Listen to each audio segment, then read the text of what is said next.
बिस्मिल्लाहिर्रहमानिर्रहीम। मेरे अज़ीज़ हमवतनों, अस्सलाम वालेकुम। ये आज हमारे पास अफ़ज़ाल साहब आए हैं। अस्सलाम वालेकुम जी। सर, कैसे हैं आप? ठीक है जी।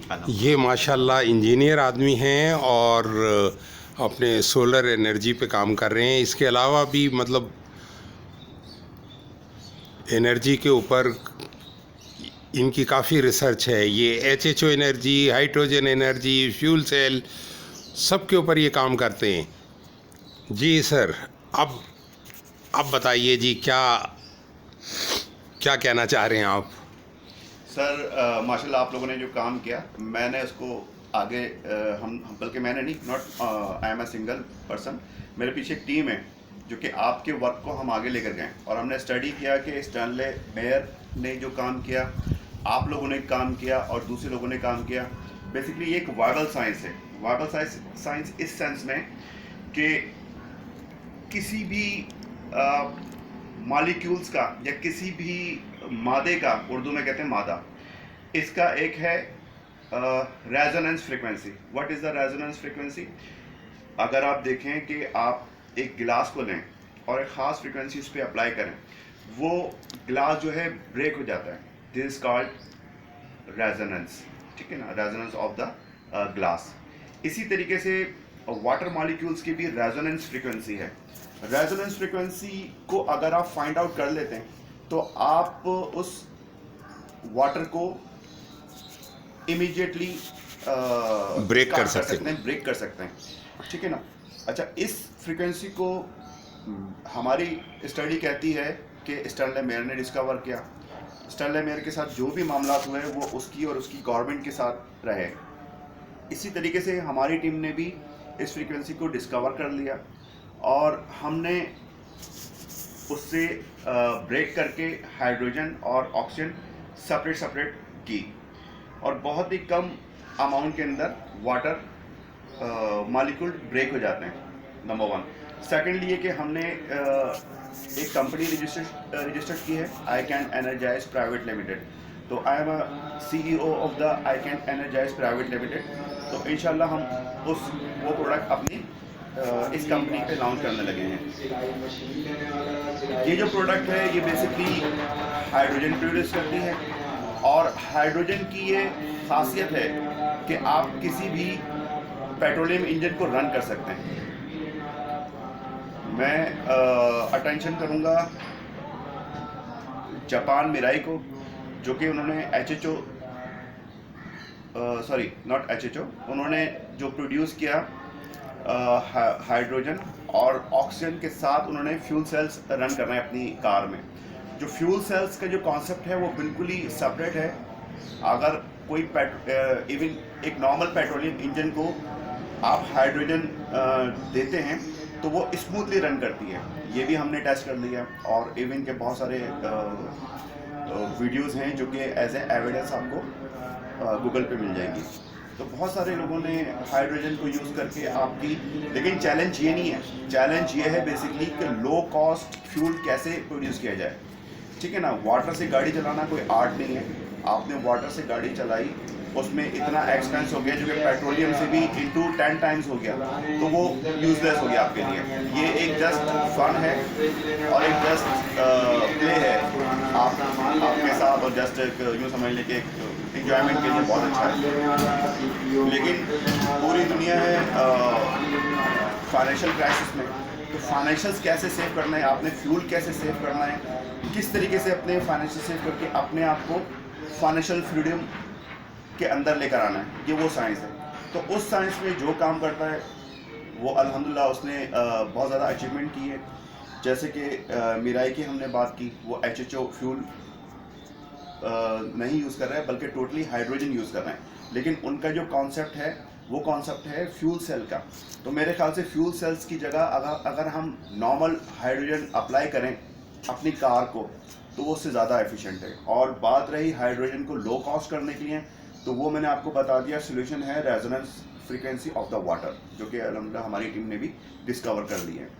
तो 12 साल पहले सर की वीडियो देखी थी जियो के ऊपर, ARY के ऊपर, सरेआम के ऊपर। तो उसी वक्त से हमारी टीम स्टडी कर रही थी कि कोई तो साइंस है, कोई तो क्लू है, कुछ तो है। तो खामोशी से हमने इसके ऊपर वर्क किया। मेरे पार्ट टाइम काफ़ी सारे बिजनेस चल रहे हैं अल्हम्दुलिल्लाह, और बिजनेस के साथ साथ ये भी स्टडी चल रही है, क्योंकि मैं एक स्टूडेंट हूँ। तो मैं तो ये चाहूँगा कि आप लोग भी इस फील्ड में आएँ और स्टडी करें, क्योंकि ये साइंस किसी की मिराज नहीं है, ना किसी मैं अब दीनी मामला में भी आऊँगा, ना किसी मुस्लिम की, ना किसी क्रिश्चियन की, ना किसी हिंदू की, ना किसी और मसलक की। ये तो साइंस है, गॉड ने दी है आपके लिए। मुसलमान भी इसमें स्टडी कर रहे हैं। इल्म है, इसे जितना फैलाओगे उतना फैलेगा। जितना आप इसको स्टडी करेंगे इतना ही आप ग्रो करेंगे, और जो स्टडी करते हैं वो पूरी दुनिया पे गालिब होते हैं। ये देख लिया जापान के साथ क्या हुआ, दूसरे कंट्रीज़ के साथ हुआ।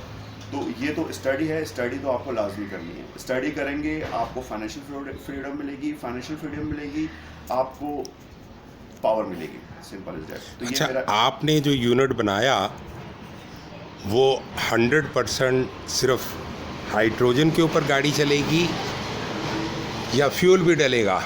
बेसिकली इसमें जो हमने एग्जैक्ट रेजोनेंस अभी तक हमें फाइंड आउट नहीं हो सकती है, उस पर अभी भी हम काम कर रहे हैं। तो 70% हम हाइड्रोजन ले रहे हैं, 30% हम जो हमने डीजल या पेट्रोल डाल रहे हैं। नॉट डीजल और पेट्रोल। हम करते ही हैं कि पहले हाइड्रोजन को रन करते हैं, ठीक है ना, और उसी हाइड्रोजन से प्रोड्यूस कर रहे हैं, अपनी बैटरी को चार्ज कर रहे हैं, क्योंकि इंजन 1000 सीसी तक हम इससे रन कर सकते हैं। तो वो जो बैटरी चार्ज होती है, उस बैटरी की चार्जिंग से हम हाइड्रोजन प्रोड्यूस करते हैं। मीन्स के आपको 1 घंटे पहले बैटरी चार्ज करनी है उस हाइड्रोजन से।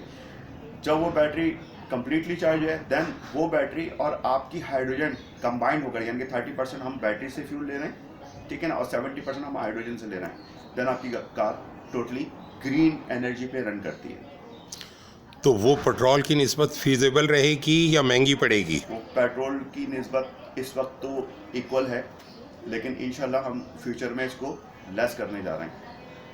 मीन्स कि अभी तक जो हमने वर्क किया है इसको $3 $4 तक हम लेकर आ गए। इनेप्टर है केजी, और 1 केजी में कितनी गाड़ी चलेगी? अच्छा, अभी मैं आपको बताऊं, इनेप्टर जर्मनी ने जो अपने इलेक्ट्रोलाइसिस बनाए हैं, बिल्कुल इसी तरह का हमारा भी इलेक्ट्रोलाइजर है, ठीक है ना, लेकिन इसमें एक एक्स्ट्रा फंक्शन ये है कि हम पल्सेटिंग डीसी उसको अप्लाई कर रहे हैं, ठीक है ना, in form of the frequency. तो ये हमारी अचीवमेंट है, हमारी कंपनी की, हमारी सिस्टम की। जी सर, आप कुछ पूछ रहे थे? जी, मैं ये पूछ रहा था कि असल में पाकिस्तान तो गरीब मुल्क है ना। जी जी। यहाँ तो लोग हमसे सवाल करते हैं, जी मेरी गाड़ी 13 किलोमीटर चल रही है, आपकी किट लगा के क्या 20 चलेगी, 15 चलेगी? ठीक है, तो इसका जवाब हम ये देते हैं कि अगर आपके पास कार्बोरेटर वाली गाड़ी है तो ऑफ कोर्स चलेगी, लेकिन फ्यूल सेविंग होती है हाईवे पे। अगर आप शहर के अंदर ही गाड़ी दौड़ा रहे हो, या दौड़ा तो सकते ही नहीं आप शहर के अंदर गाड़ी, ज़ाहिर है स्लो चलेगी, सिग्नल्स भी हैं और वो हर्डल्स भी हैं, स्पीड ब्रेकर्स हैं। तो इसके लिए तो बस 2-3 एम्पियर ही काफ़ी हैं कि जिसकी वजह से आपका फ्यूल 100% इंजन के अंदर बर्न हो जाए, ठीक है। अगर आप इससे ज़्यादा एम्पियर्स पे चलाते हो तो वो तो आप और लोड डाल रहे हो इंजन के ऊपर, ठीक है। तो और जो EFI गाड़ियाँ हैं उसमें तो ज़ाहिर है कि फ्यूल कम करना हमारे बस में ही नहीं है, वो तो कंप्यूटर कंट्रोल गाड़ी है। अब कंप्यूटर की मर्ज़ी है वो फ्यूल ज़्यादा कम करे या ना करे, ठीक है। तो EFI गाड़ियाँ आजकल यहाँ ज़्यादा हैं, और EFI गाड़ी में बस ये गैस जो है सुंघाई जाती है अगर HHO है। लेकिन ये है कि HHO का फ़ायदा ये है कि HHO जो है 100% फ्यूल इंजन के अंदर बर्न करती है, जिसकी वजह से इंजन की ताकत बढ़ती है, टॉर्क बढ़ती है, एक्सीलेशन बढ़ती है, और इंजन की लाइफ बढ़ती है, और इंजन ऑयल की लाइफ बढ़ती है, और इतनी लाइफ बढ़ती है कि आप क्या नाम है मर्ज़ी है आपकी 10,000 किलोमीटर चलने पे चेंज करो, 20,000 पे करो या ना करो, इंजन ऑयल आपका कूल रनिंग की वजह से ख़राब नहीं होता। अच्छा जी, वीडियो लंबी हो गई तो इस किस्त को यहीं बंद करते हैं। अल्लाह हाफिज़। Thank you. फ़ी अल्लाह, जज़ाकल्लाह। एक और बना लें? हाँ, एक और बना लो। जितनी वीडियो बनानी है वो बंद ही